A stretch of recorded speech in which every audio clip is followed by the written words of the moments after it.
Good morning, everyone. We're so thrilled to have you here today. This is going to be such an exciting session. It's one that Alan and I have been looking forward to since we started thinking about this course together. It's focused on reopening Harvard, and we have four absolutely fabulous and esteemed speakers with us today.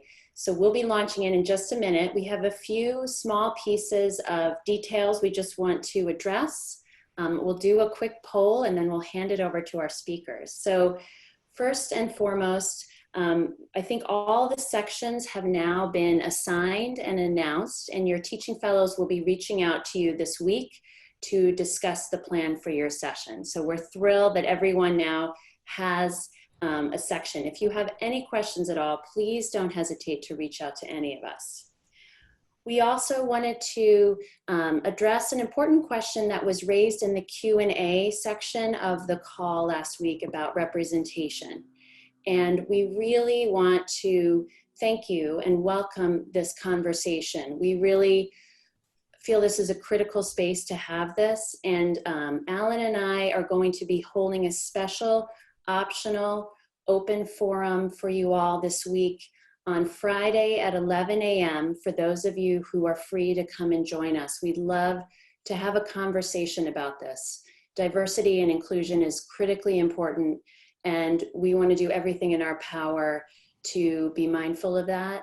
And so we really would welcome your conversations with us. If you'd like to come and join us, it will be this Friday at 11 a.m. and we'll send out a Zoom link to anyone who wants to come and join. It's completely optional, but please feel free to come and join us if you'd like to continue this conversation. We really appreciate your honest candor, so thank you.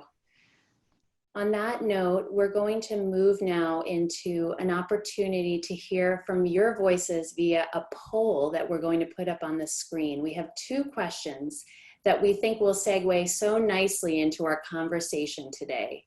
So without further ado, we're going to put up two questions on your screen that we would love for you to answer. These are completely anonymous. We won't know who's answering what. So again, feel free to click on your screen so that you can answer our poll. This is much more exciting than most of my teaching has ever been, waiting for poll results. It's also the first time I've ever taught not wearing shoes. I realize this. Okay, so this is really interesting. So as I hope all of you can see on your screen, in our class of about 130 or so of you, we have 11% who are living on campus right now, and 89% are not. So that is an interesting statistic. And again, this will be highly relevant to our class today. And then I believe we have one more poll question that we'd like to put up, and then we'll hand it over to I'll hand it over to Alan. I saw on this morning's news that nationally, 30,000 college students have now been reported to be infected and in isolation. So it's a big number. I don't know if all of you have been following the Harvard COVID dashboard, but we'll put a link up on the course. It's a very clear report of all the testing that Harvard's doing and the number of infections. And several of our panelists are following this closely so they could say more about that. But so far, Harvard's had very few infections in this first 2 weeks of the program. And so this is the second question. This relates to the Northeastern suspension that just occurred. And we have a more even split on this one. So a little over half of you agree with the decision that Northeastern made, that students would lose tuition for the term, and a little under half disagree. So I think these are really important questions, highly relevant to this section. So I'd like to hand it over now to Alan to introduce our speakers. Thanks, Ingrid. I would just say about that last poll number, the one thing that everyone in the media reflected on was that those students were going to have a difficult time going home and discussing the tuition issues with their parents. But I think it's very interesting, you know, in our class, about half and half think that it would be appropriate if you violated the rules to lose tuition if you were suspended. And I'm not really surprised that that would be an issue of considerable debate. What I want to say just quickly is when Ingrid and I started planning the course, really last spring, and already there was an intense discussion after everyone had been sent home in March about what would be the issues about how the university would eventually return to campus life. The first issue centered very explicitly in science labs, especially those that were going to pivot to doing work on COVID itself. But it became clear, certainly by April and May, that there were tremendous questions about how to reopen a university. And there were particular questions for us at Harvard about how those decisions would be made, who the stakeholders would be, what the trade-offs were in thinking about the density on campus. A lot of this discussion focused, as all of you know, on what would be the right thing for college, whose one of its essential principles has historically been residential education. So I think what Ingrid and I realized was that this was a microcosm for major issues in how to consider the complexity of responding to the epidemic, not only in this case, but more generally. What would you need to know? What kind of data would you have to have? What kinds of technologies would you need to have available? How would you think about capacity? How would you think about behavior and adherence to strict behavioral changes of social distancing and masking and social life in general that have radically shifted the way we think about undergraduate life, at least in this shorter term. So we're very, very fortunate. We've been able to recruit many of the principal actors in thinking that through. And we thought it would just be great if they could come to this really first substantive class and talk to us a bit about how they've thought about the epidemic and the institutional responsibilities and risks and benefits of reconstituting life at Harvard. And in fact, this remote course is one of those elements of the very important decisions that were worked through during this immediate period of the pandemic. So today we have 4 excellent speakers, all deeply engaged in this process and in acting now.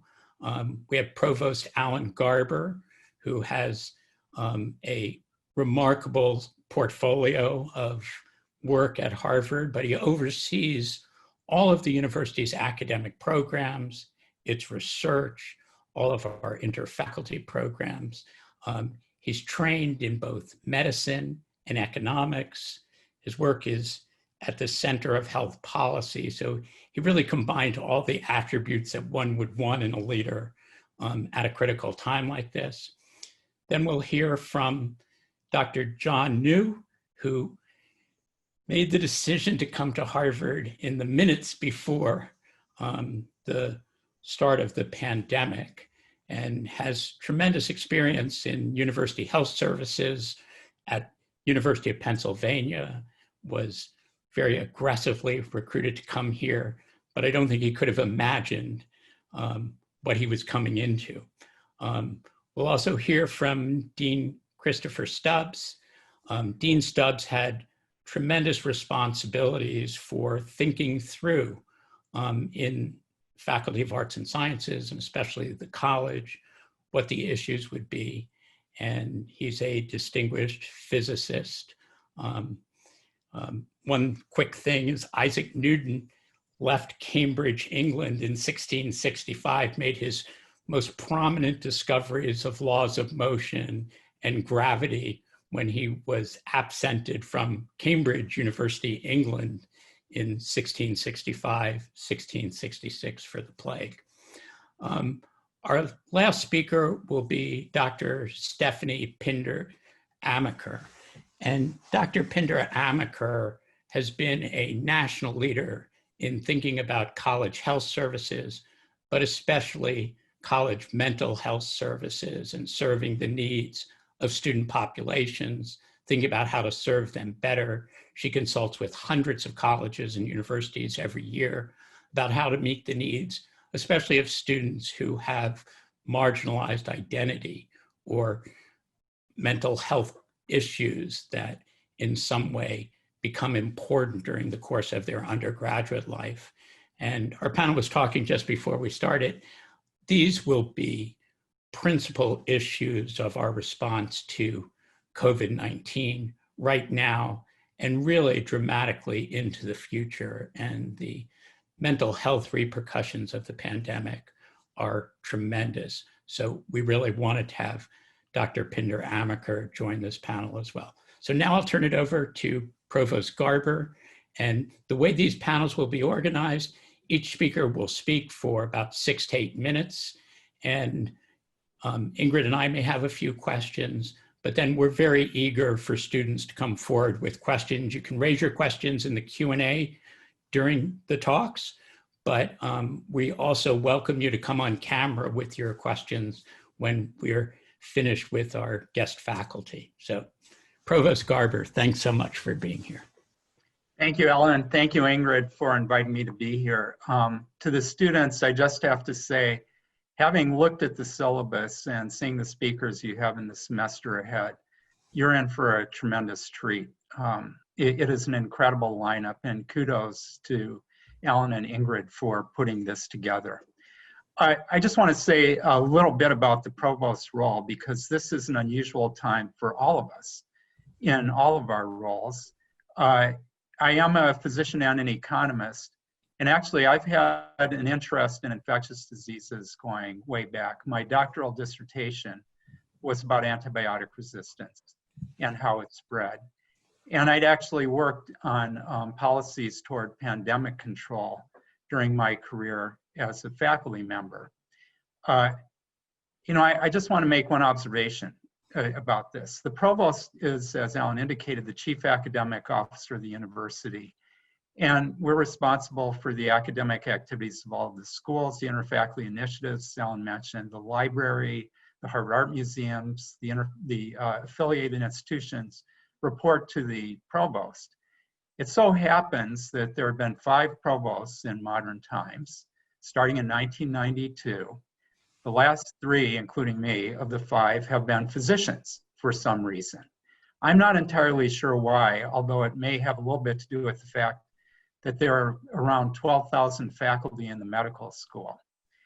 But having been a physician and an economist working on these issues, I've got to say nothing prepared me to be provost during a pandemic. And I think I probably speak for everybody else in leadership roles here.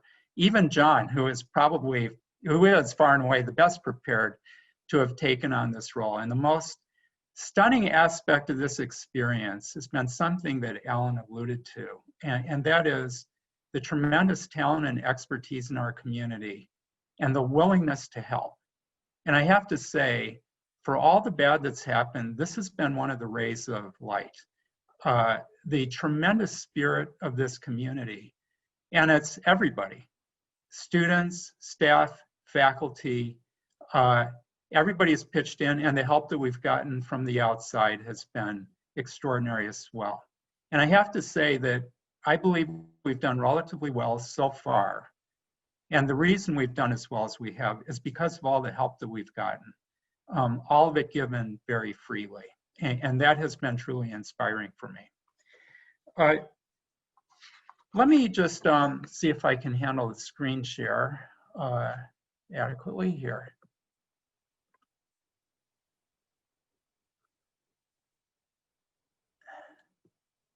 Can everybody see the slides? Yep, you're all good. Okay, great. Now I see why people have trouble going into the slideshow view. these controls cover it up.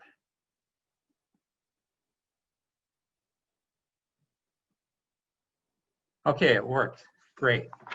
So I'm going to just briefly go through the timeline to answer the question that we've been posed about how did we think about reopening. You have to start with how we thought about closing.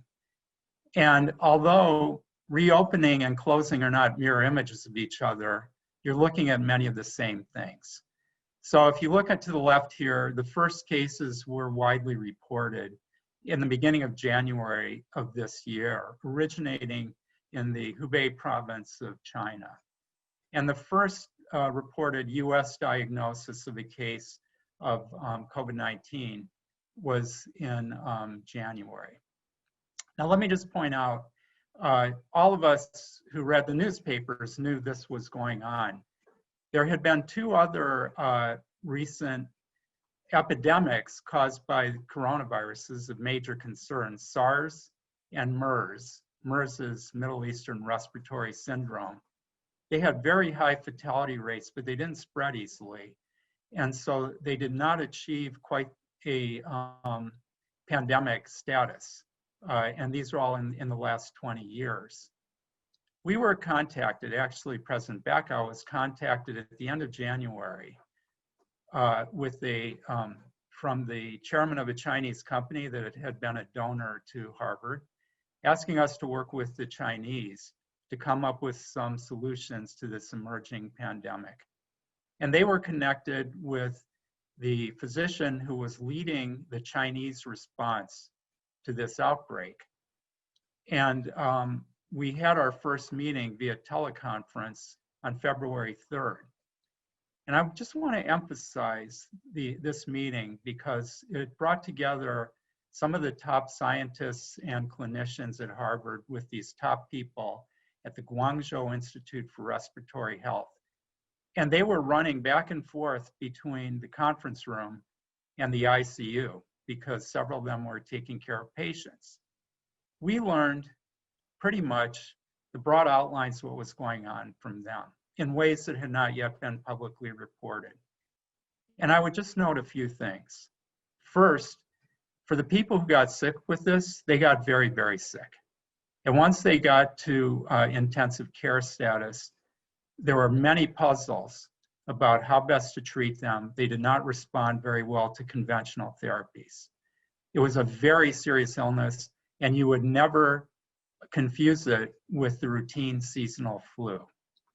Second, what we learned is that there was a massive inflammatory reaction as part of what was happening, which suggested that part of what was going on was not just the virus, but the body's reaction to it. And there was no treatment that was obviously effective, though they were desperate to get quantities of remdesivir, a drug which has since been approved for the treatment of this syndrome.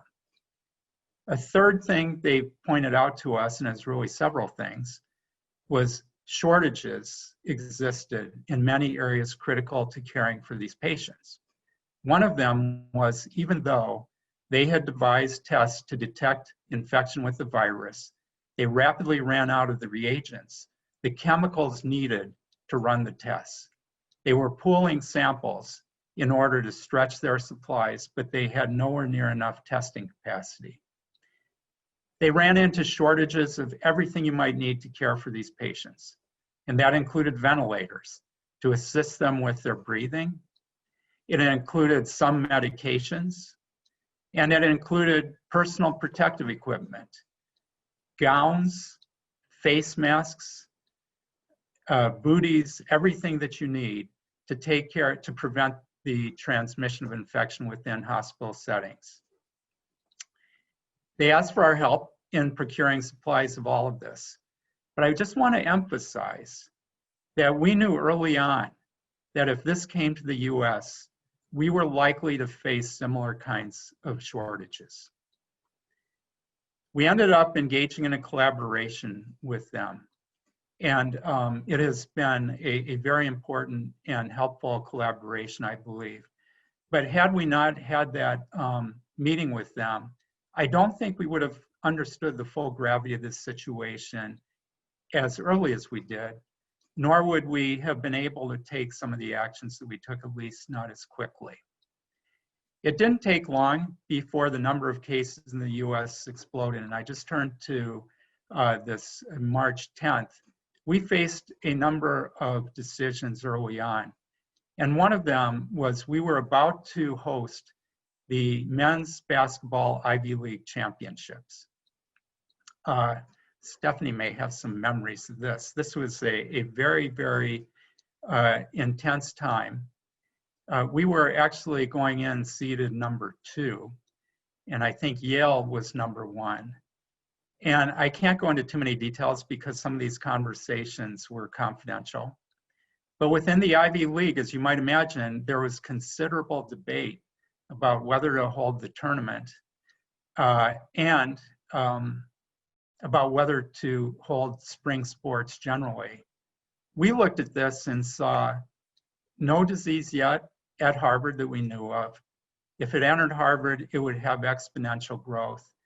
And we did persuade the rest of the Ivy League to agree to cancel the tournament and the rest of the conferences. And as it happens, on the first day of what would have been the tournament, we had our first case of COVID. So in a way, in the eyes of the Ivy League anyway, that kind of vindicated our somewhat conservative stance. So what you see here is we then went into shutdown of the entire university, basically. And then here, I just want to talk about some of our decision-making about reopening and gradual reopening, how we would approach this, how we'd make decisions. We had a couple of criteria in mind. One is, what are the most important activities to reopen? Turns out laboratory-based research cannot be put on hold forever. In the beginning, when we shut down the labs, the faculty, the students, the staff who were doing research could do some work off-site, writing grant proposals, for example, but after a point, you need to resume the experiments. So we felt that that was an important activity to reopen. Similarly, access to library collections for people who use them for research. And then we thought about education more broadly. And in June, we released a letter, this was that I sent out, that actually said the schools would be, all the schools would be open in the fall, but not necessarily on campus. And we made a decision that everybody would prepare for online instruction. And we had a couple of reasons for that. One was that if you didn't go all in on online instruction, you did it at the last minute like we did in the spring after spring break, it would not be of the same quality as if you had prepared, knowing that that was going to be the primary mode of instruction. So there was a consensus that that was the way to go. We also knew that it would be much easier to pivot to on-campus instruction if the pandemic eased up than to move in the other direction. We believe, for example, in the college, it would have been possible to open for classes with about 2 or 3 weeks notice to have people on campus. Harder to go the other direction. So that weighed very heavily on us. And the schools made their decisions during June about whether to actually have a physical presence on campus. Later in June, 6 professional schools announced all instruction would be online and there would be no on-campus presence. And in fact, the only on-campus instruction in the end turned out to be for the schools that had clinical training, the medical and dental schools, as well as the business school, which took extraordinary measures to make it possible to have on-campus instruction. In the end, I just want to summarize the goals here were to protect the health and safety of the community. And we decided this would only be possible if we had adequate physical distancing, the use of facial coverings to help prevent transmission by that means, and frequent testing. John may speak more, and Chris Stubbs, who are both deeply involved in the planning, could say more about how we thought about this, but we had access to tremendous expertise telling us about the role that testing could play in interrupting the spread of infection. We also wanted to preserve the academic mission, and that meant getting activities up and running as quickly as possible, and doing so safely. I want to close with one thought. We have come under tremendous criticism from every direction throughout our planning in this process. And I believe that what some people have failed to realize is that our goal has always been to get the university up and running as quickly as possible. The danger of proceeding too quickly before you have safety measures in place is that you will have some kind of chaotic shutdown, more chaotic than what we experienced in the spring, and akin to what's happening at some campuses right now. And we thought that that would cause such long setbacks because we wouldn't be sure when we could proceed safely. So what strikes some as conservative is actually what we believe a prudent course of action to get the university up and running as quickly as possible. We're not saying we're always right. Anybody who's worked on this knows there are a lot of decisions that are close calls, and we're constantly learning. But our goal remains, as it has always been, to get the university back to normal and to ensure that you, our students, can have a full Harvard experience as soon as is safely possible. Thank you.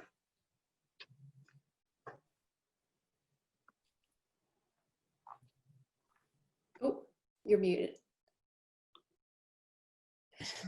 There we go. Getting my button. Anyway, I just want to thank you. That's a great introduction. Let's move directly from that to some of the issues that Dr. Nguyen was thinking about through this process that Provost Garber has described so well. So, Dr. Nguyen, what's the view from the Harvard University Health Service and your important new position? Yes, thank you. And thank you, Alan and Ingrid, for inviting us all to be here. This is a really fantastic course. I'm so glad that you're doing it. You know, there are, as Alan Garber said, we are constantly learning. And so this is something where we will always be able to second guess any decision that we've made over time. But I do believe that what we have done so far here at Harvard has provided a good balance between being very conservative, but also moving us forward so that we are able to continue the important work that Harvard has to do here. So, you know, my background is as a physician and as a public health professional and researcher, and as a college health professional. And college health professionals have been responding to infectious disease risk and outbreaks for many years across campuses all over the country. And we have dealt with risks of flu, measles, mumps outbreaks, chickenpox, a lot of other diseases, but this one that we're dealing with now is just unlike anything we've had to deal with because of the global nature and the way it has impacted folks all over our community. One of the things that we have done in the past in college health is host flu vaccine clinics, and we would vaccinate thousands of people every flu season and set up these clinics across campus. And a lot of people don't realize that when we do flu vaccine clinics in our campus communities, it is actually part of our emergency preparedness plan.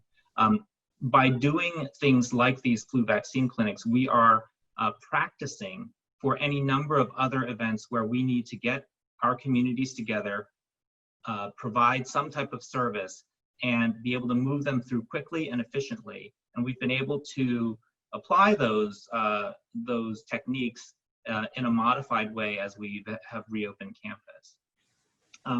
But reopening of a college campus depends not only on the public health situation locally and across the regions where our students are coming from, but it also depends on our preparedness and our ability to pull together the resources needed to ensure a safe return.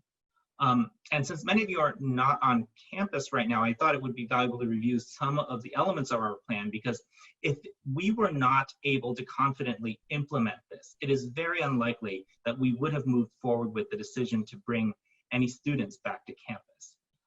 So I'm going to share a few slides just to give you a sense of what we put together during the months that led to our reopening.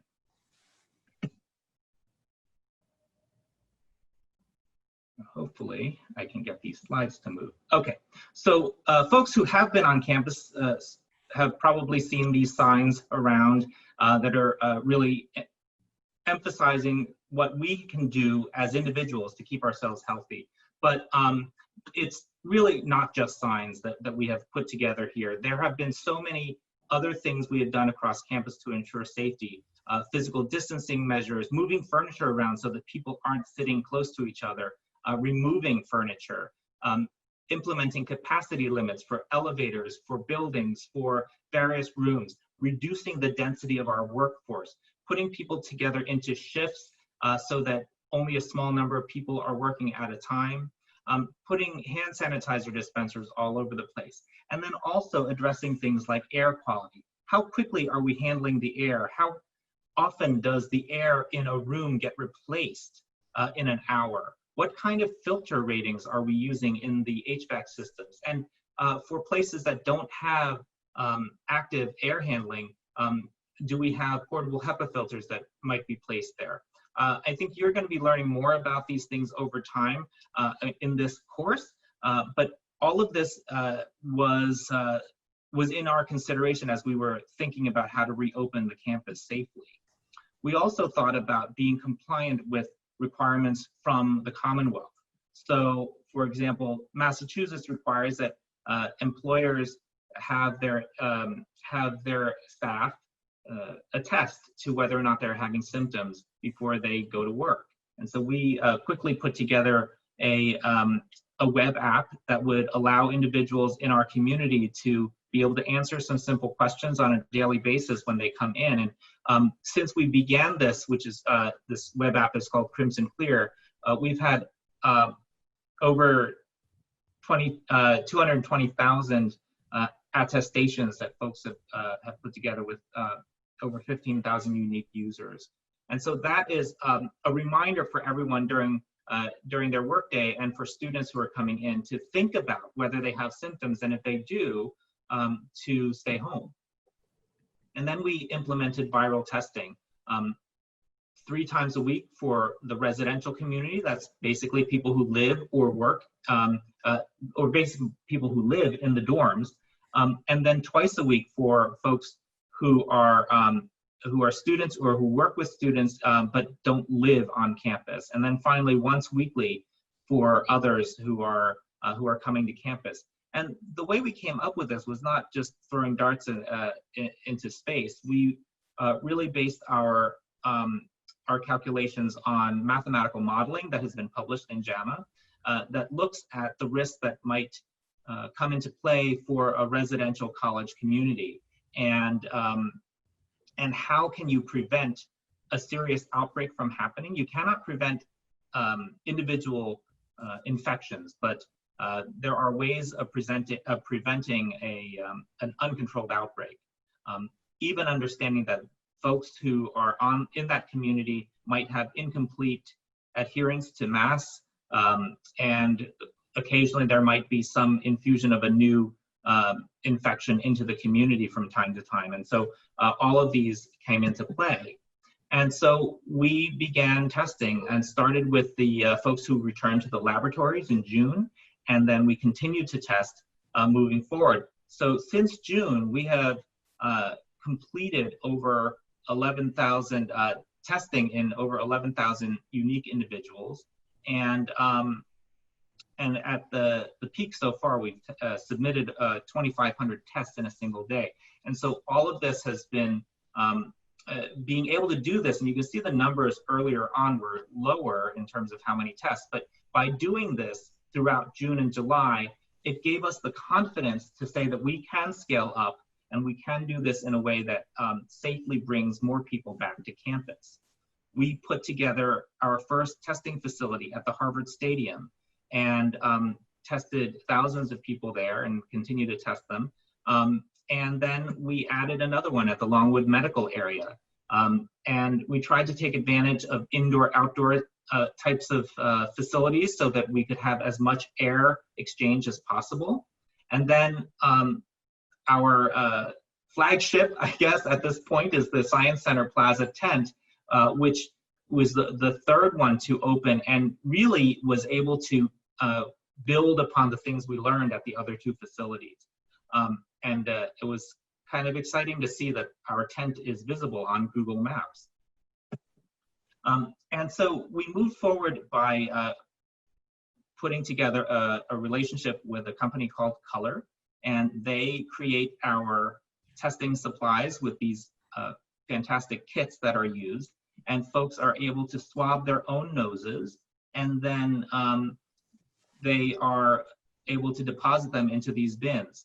Now, up until recently, we have been required by the Food and Drug Administration to do this with clinical observation by health service staff. But now that we have approval from the FDA to do this in an unobserved fashion, it'll be a lot more convenient for our community members to be able to do their own tests in private, in their own dorm rooms, at home, in their offices, with the door closed, and then they can simply stop by one of 36 different bin locations spread across campus. And Harvard University Mail Services is picking up those samples and then bringing them to a centralized location where they can be consolidated and prepared for transport to the main laboratory. So this is a real tour de force in terms of organization, because it involves HUHS staff, it involves residential staff, it involves staff from all of the schools and units.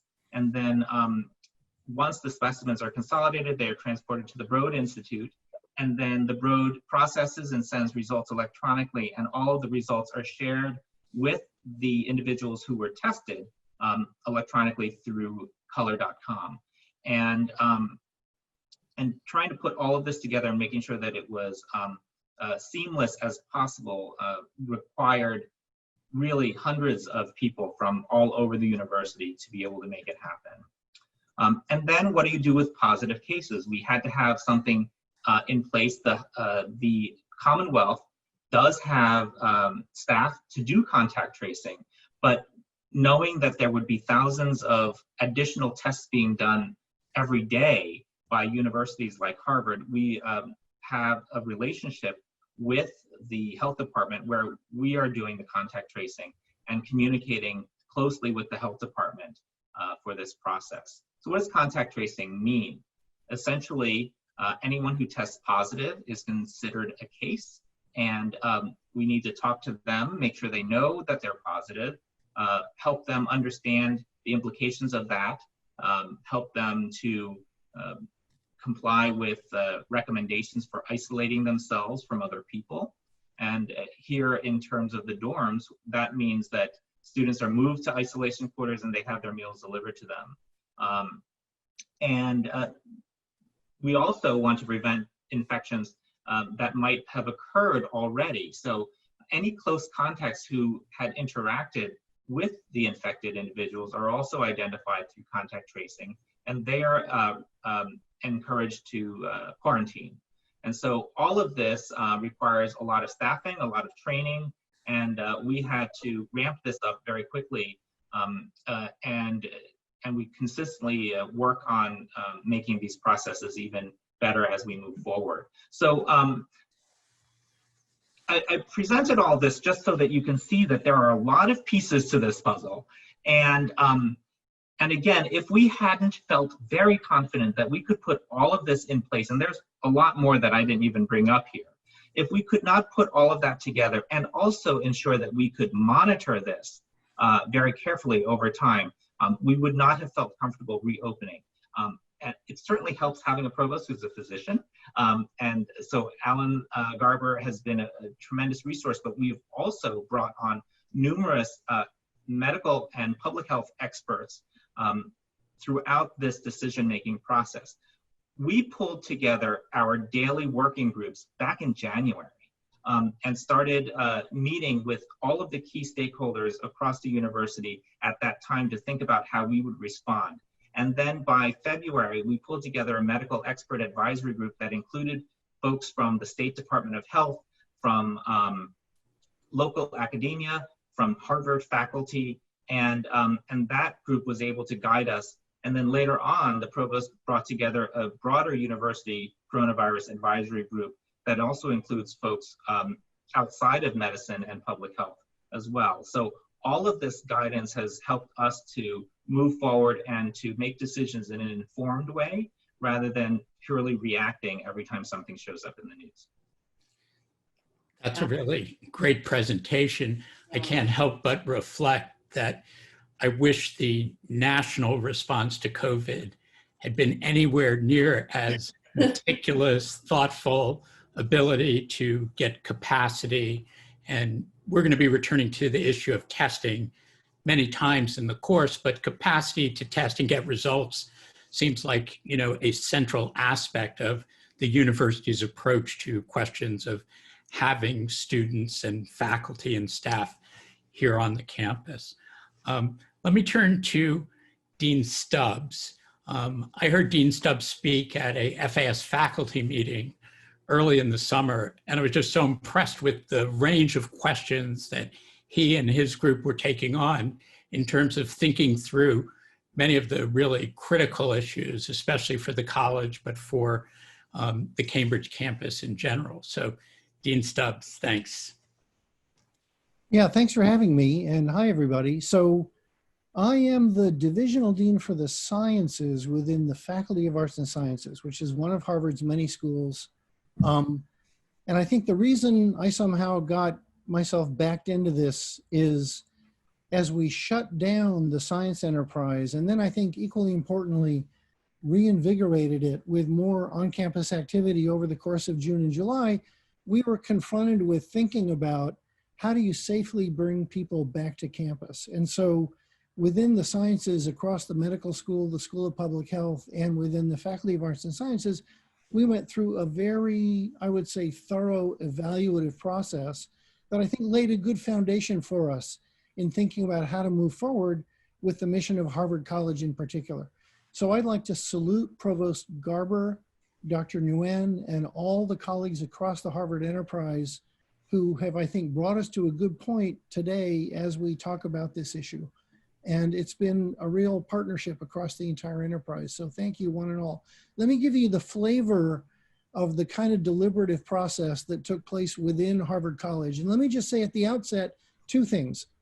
One is there's just a fundamental collision between a tight-knit residential liberal arts college experience and the public health social distancing that is one of the few tools that we currently have in our quiver to reduce the spread of this pathogen. And navigating that balance is a hard thing. And you can see different institutions of higher education making different choices nationally. Point number two, I have to straight up tell you that there is no good option here. The institution is really faced with picking the least bad alternative. And it's just excruciating to be faced with making these choices in the context of uncertainty, in the context of trying to balance community health as the top priority, realizing, as you'll hear from Professor Pinder-Amaker in a moment, the public health considerations go far beyond just COVID-19. And we have to be thoughtful and deliberate about the overall spectrum of doing the best thing for our community overall. So in the context of that challenge, Dean Gay of the Faculty of Arts and Sciences established a dozen working groups that evaluated everything from the ground up. We looked at everything from put plywood on the windows and have no one come back to have every single undergraduate return. We considered adjusting the academic calendar to be on the Southern Hemisphere timetable. Every single possibility that you might imagine was brought under active consideration by a group of 120 leaders on campus that came together in these working groups to really thoroughly evaluate everything, including reevaluating the concept of a residential liberal arts education in the first place. This is a great opportunity to just step back and ask, are we on the right track here? And let's make decisions that are in accord with our long-term goals. So with the objectives of sustaining the excellence and intellectual diversity of Harvard in learning and research, taking a thoughtful, evidence-based risk management approach and drawing upon the expertise internationally, including within Harvard, realizing that we're not in isolation, but we're embedded in a broader community in Cambridge and Boston and the nation, and understanding our obligations and responsibilities in that accord. Understanding also that one of our prime institutional goals is to address issues of inequity and social justice. We're an international institution. International travel is very highly impacted by this, but we need to make our decisions in that international context, and realizing that we all face a challenge and that everyone in our community is going to be called upon to make sacrifices. So with that kind of framework, we ended up making a recommendation to the Dean of Harvard College, which was that we bring back to campus, based on the modeling, the technology that we could bring to bear, bring back to campus 1 year of students, first year, second year, third year, fourth year, augmented by people who would make a case that their return to campus was essential to their learning and well-being. So we'll talk in a moment about which year was decided to come back. That would happen in the context of an aggressive campaign of viral testing that you heard about from Dr. Nguyen, in conjunction with social reengineering. Life on campus is just not what it was prior in the before time, and make clear our institutional expectations for conduct and responsible behavior in the community interest. The decision was made that we would do remote learning with no in-person instruction, and that we would be adaptive and learn as we go, and make adaptive choices on the basis of the best information that we have. So why was the first year class chosen as the cohort to be invited to come to campus? Different institutions made different choices. I think down the road at MIT, it was seniors that were invited to come back. And I think this is an example of where different people, coming at this from a thoughtful perspective can come to different conclusions. And you could arguably criticize any such decision. I think among the factors that went into play for Harvard College were honestly an element of wanting to welcome to campus new members of our community and to the best of our ability under the circumstances, help them integrate into the Harvard College experience. Another element for me personally is that the first year students don't come to campus with a prior set of expectations and experiences, but we have an opportunity to help teach them how to behave responsibly under the conditions that we all face together. And I'm happy to try and address those as we go. It is interesting that at an institution like Harvard, even though it's not in the living memory of anyone who's here now to have confronted such a thing, there's a great article in the Harvard magazine from the influenza epidemic in 1917, where the university faced very similar challenges and actually, in the context of the technologies of the time, made similar institutional choices. So I just draw from this article that professors were ordered to report any incidents of coughing or sneezing and students exhibiting potential symptoms, self-reported. So our version of that is the attestation process using the web that Dr. Nguyen described to you. They reduced density, they reduced in-person classes. So institutionally, we've been through this before, and I think it's encouraging to note that at the end, we came out of that perfectly fine, right? And I have every hope and expectation that we will get through this together, that Harvard will emerge even stronger, and that we will all take this as an opportunity to learn together about how to address things like this in the future. Thank you. Thank you. I'm so pleased to have you make the historical point of our experience with pandemics in the past. And of course, pandemics force people into these decisions that there is no exactly correct or best answer, but trade-offs among very difficult points as you made. One thing just in quick response to that, I heard Dean Gay say, students would like to come back to the opening of campus in September 2019, and that we'll never do that. And that's a painful thing to hear, but at the same time, it really is, our world has changed, and watching how a university or major institutions respond to the impact of an epidemic, I think creates an opportunity to think through such complicated questions as our speakers here have today. Now, I just want to quickly introduce Dr. Pinder-Amaker. I think all of us have been just so attentive and concerned about the mental health issues associated with the pandemic, which are likely to play out really over many years to come. I was thinking about this when I saw the results of the poll, because very often when I'm teaching students on campus, I feel like I know how to be helpful as much as I can be if a student is having issues that are difficult for them, in some kind of distress, having some kind of symptoms of mental distress. But 90% of our students in this course are living in other communities now. So I hope one thing that Dr. Pinder-Amaker can address is thinking through what remote education means for college mental health and well-being in this phase. So it's really a great pleasure to have her here, Dr. Pinder-Amaker.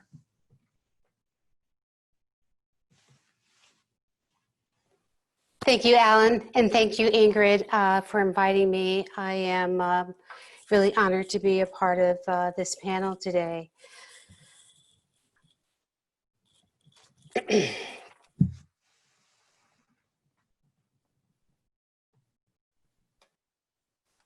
Okay. So first, I want to explain that at McLean Hospital, where I am based, we weren't directly involved in the decision-making process as been described with just incredible thought and detail here by my colleagues this afternoon. But nonetheless, our work is intimately related. And I want to start by first explaining just how we're connected. So McLean Hospital is a psychiatric hospital, and we are a comprehensive college mental health program located in Belmont, just about 15, 20 minutes away from Harvard Square.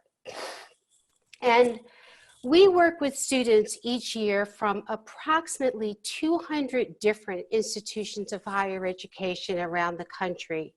And in any given year, roughly 20 to 25% of the students that we work with will be from Harvard and MIT. So they are our top two institutions whose students we serve year after year. And so because we work with students and schools from basically all over the country, we have something that was referenced earlier by Alan, a bit of a microcosm of what's happening in college student mental health nationally, often reflected literally in our own backyard.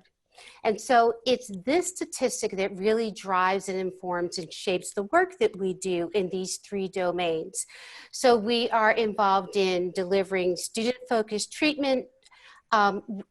We engage in consultation to institutions of higher ed, secondary schools, and nonprofit organizations around college student mental health issues, and also research. And so schools will sometimes come to us, for example, and say, well, you have this bird's eye perspective because you're working with students in schools from all over the country. So what do you think about this particular approach or this intervention or this model given a certain set of circumstances? And then finally, I would just explain that whereas campus-based student counseling services are primarily outpatient services, at McLean Hospital, we are engaged in working with students at all levels of care. So we're working with student inpatient, students in residential treatment, students in day partial programs, as well as students in outpatient treatment, just for context. Okay, so COVID-19 hits in the spring of 2020, and here are examples of some of our immediate concerns, again, within the 3 domains of the work that we do relative to treatment, education, outreach, and consultation and research. So immediately we're wanting to understand, how do we continue to provide care for the students with whom we are currently working under these extraordinary circumstances? And then shortly thereafter, as students then begin to get dispersed literally all over the globe, how do we reach these students and let them know that we have sort of rebounded, regrouped, and that we're still here to support their mental health needs with new models and new approaches? In the education and consultation realm, we always want to be prepared to answer the question, how can we continue to best advise students, parents, and schools in the context of all that's happening? And then in the research realm, we want to know what all college mental health researchers want to know. How do we begin to understand and anticipate the mental health impact of these extraordinary events? And within that context, for example, who might be at higher risk, and how do we begin working with those individuals to ensure that they have the additional support that they may need at this particular time? So we begin seeking answers to all of these questions so that if and when we're called upon by, say, Harvard or other institutions of higher education, we are ideally positioned to then provide the very best guidance possible based upon our collective findings that we're acquiring across these 3 domains. And so in seeking to answer these questions, we do what we always do. We turn to 2 models that we rely upon very heavily in our work. We integrate Dr. Pamela Hayes's Addressing Identities framework, represented in the acronym on the right-hand corner of the screen, into Bronfenbrenner's bioecosystem model to help us, to help campus systems to better understand who their students are at the center of the college mental health ecosystem.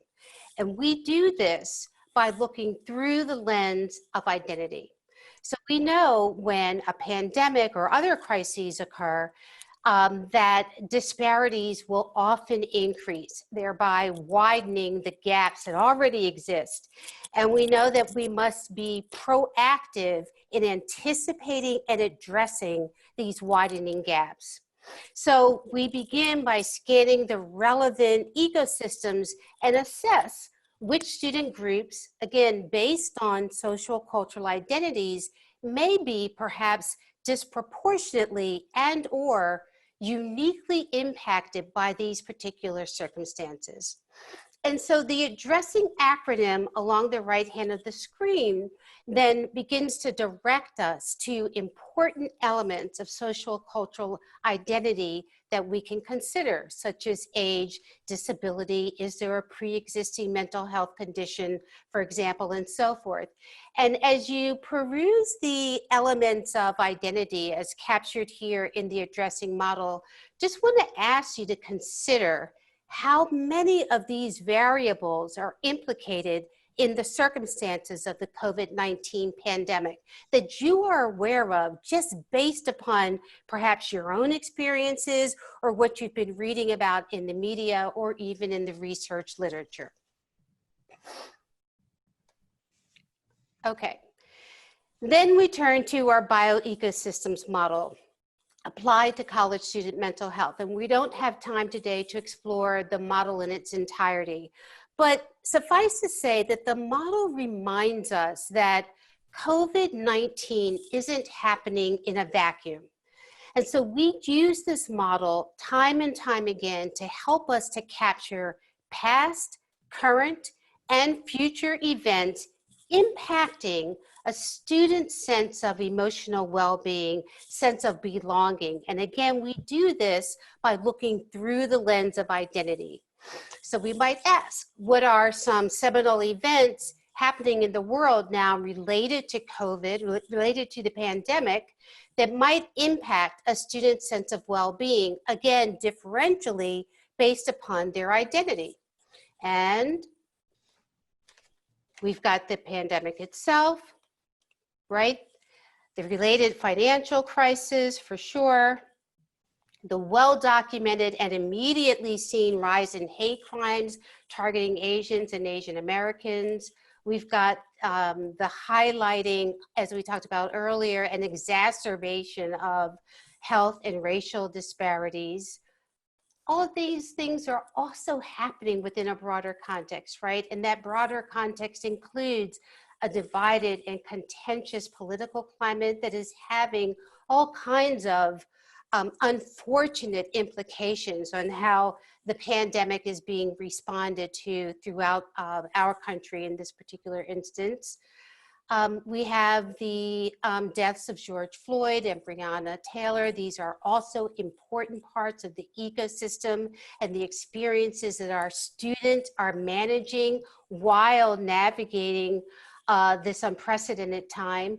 We have the escalation of the Black Lives Matter movement that for the first time, importantly, is now transcending racial lines and racial barriers. So a really extraordinary moment in the context of our nation's history, and all kinds of related incidents. We have what many people are referring to as the racial pandemic in the context of the broader COVID-19 pandemic.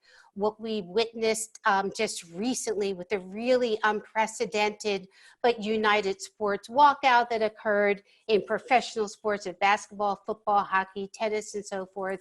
We've got peaceful protests, riots, and all kinds of things happening around the country. And so this very quick scan of the macro system helps us to begin to see now multiple pathways through which additional stress may be conferred upon our students who are holding certain identities. And this is how we begin to wrap our arms around the decision-making process, because we believe that any successful plan or model to return to campus must attend or at least remain mindful of all of these factors. And so going back to the model, just want to close by focusing on what we know about individual students at the center. And so from an individual student perspective, again, focusing on mental health, there are some really key factors that we would encourage colleges and university students and families to be mindful of. We know, for example, that the traditional college age years happen to coincide, traditional college age years of between 18 and 24 happen to coincide with the peak period of onset under just typical circumstances, the peak onset of major psychiatric illnesses like depression, anxiety, bipolar disorder, schizophrenia, and so forth. We also know overwhelmingly from the literature that stress is a robust predictor of these same illnesses. We know that taken together, these two factors will often converge to create what we sometimes refer to as a perfect storm of opportunity for the onset of psychological distress and potentially mental illness. Also, as informing decisions from a mental health factor, this is a really key variable at the individual level that it seems that some institutions of higher ed perhaps did not pay close enough attention to, and this is the fact that the young adult brain doesn't reach full maturation until roughly ages 22 to 24. And it's the frontal lobe in particular that is the last part of the brain to develop. The frontal lobe, this factor is absolutely critical because the frontal lobe is responsible, we know, for helping you to do things like plan, executive functioning, consequences. The frontal lobe manages impulse control that allows you to think ahead. So it's this part of the brain that comes into play when we're asking you as emerging adults to do things like don't text and drive, or don't drink and drive, or practice safe sex. And now We want you to practice social distancing and to wear masks in order to protect others. Again, under pre-COVID conditions, we have a well-documented understanding of the many stressors that students encounter and self-identify as being implicated and impacting a student's ability to basically engage in the job of being a student, right? To function effectively, socially, interpersonally, and to concentrate in order to achieve hopefully some academic success.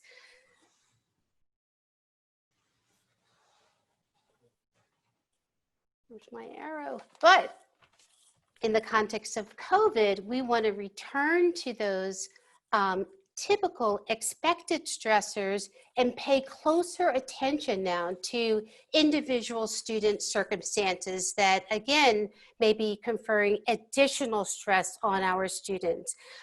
We know, again, returning to the health disparities that occur during crises, many of our students who may come from low income backgrounds, and particularly those who may still be working from home, may be experiencing levels of housing insecurity, perhaps food insecurity, even internet access insecurity that will certainly impact a student's ability to function and engage fully in the role of being a student. We know that our Black, Indigenous, and people of color students, again, have been disproportionately impacted by the pandemic itself, that students, BIPOC students, have disproportionately contracted the virus and their families and are dying at disproportionate levels from the virus. So we want to be mindful of the incredible additional stress and burden that these students may be carrying.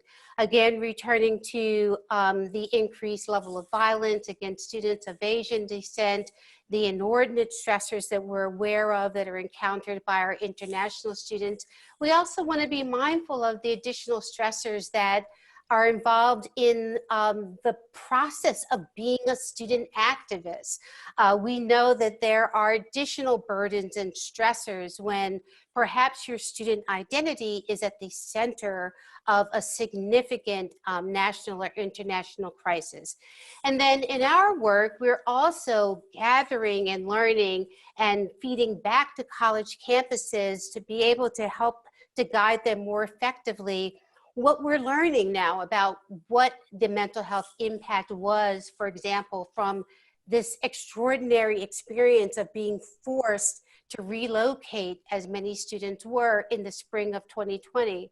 We're now getting the early findings from those research studies that are telling us that those students are in fact experiencing heightened levels of depression, anxiety, not surprisingly, and even substance use disorder. We also know that there are long-term consequences of prolonged experiences of feeling isolated, and we know overwhelmingly how important it is to advise students and campuses in this next phase to pay very close attention to strategies for building and promoting a sense of connectedness. It's one of our top tier recommendations at this stage going forward.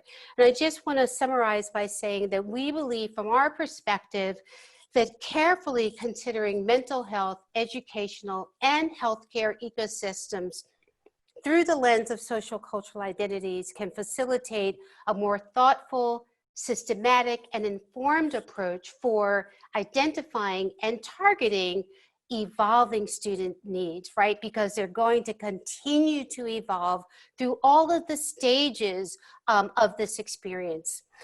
And this process also presents an opportunity for our campus administrators that we've heard from today, from our mental health professionals, our researchers, even our policymakers, to leverage not just identity-related risk factors, but also identity-related assets and strengths and resilience-promoting factors during both the separation from school and the eventual return to campus. In doing so, we believe that we'll all be much better positioned to promote a culture of resilience on campus and away from campus, and ultimately to be able to respond more effectively to future potential massive disruptions. Thank you so much, Dr. Pinder-Amaker, for that tremendous presentation and discussion of student mental health and well-being. This is such a critical aspect of what we are collectively grappling with during this time. So we know that we are up against close to the end of this course, but we know we have so many questions. Alan and I could ask you all questions all day, and we have so many students who have questions. We recognize this is a very busy group of people, as you can see by their presentations. They have many hats they wear. So I think maybe we can take one or two quick questions, and then again, we can also compile questions and try to get responses for you as appropriate.